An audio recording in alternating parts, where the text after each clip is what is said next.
আসসালামু আলাইকুম বন্ধুরা, আজকে আমি জরিপর আম পইরে ফাইটে গেছে। এই আমগুলো আমি সুন্দর করে কেটে নিব, কেটে তারপর জাল দিব। তাহলে আমি কেটে নিই, জাল দেওয়ার সময় আবার দেখাবো। আমটি দিয়ে দিলাম, খালি এমনি জাল দেখাওয়া। জরিতে পইরে ফাইটে গেছে, সিমেন্টের মধ্যে পড়ছে দেখে ফাইটে গেছে সব আম। খেজুরের গুড় তো নিচে, এই খেজুরের গুড় দিয়ে বানাম। এই যে গুড় দিয়ে দিলাম, বেশি গুড় দিন না, মিষ্টি আম তো। এই গুড় দেখাল জাল দেখা। লবণ দিয়ে দিলাম, একটু লবণ না দিলে ভালো লাগবে না। এখন আমি ভালো করে জাল দিয়ে নেব।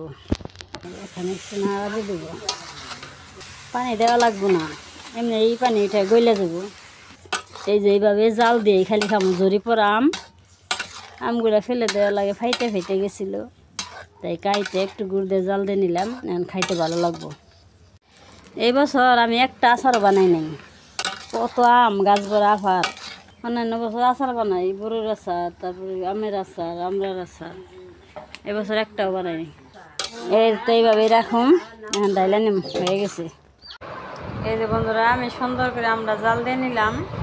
আমি খেজুরের গুড় দিয়ে জাল দিছি। তাহলে আমার ভিডিওটা কেমন লাগলো অবশ্যই কমেন্ট করবে। তাহলে আজকের ভিডিও এখানেই শেষ করলাম। আল্লাহ হাফেজ, আসসালামু আলাইকুম।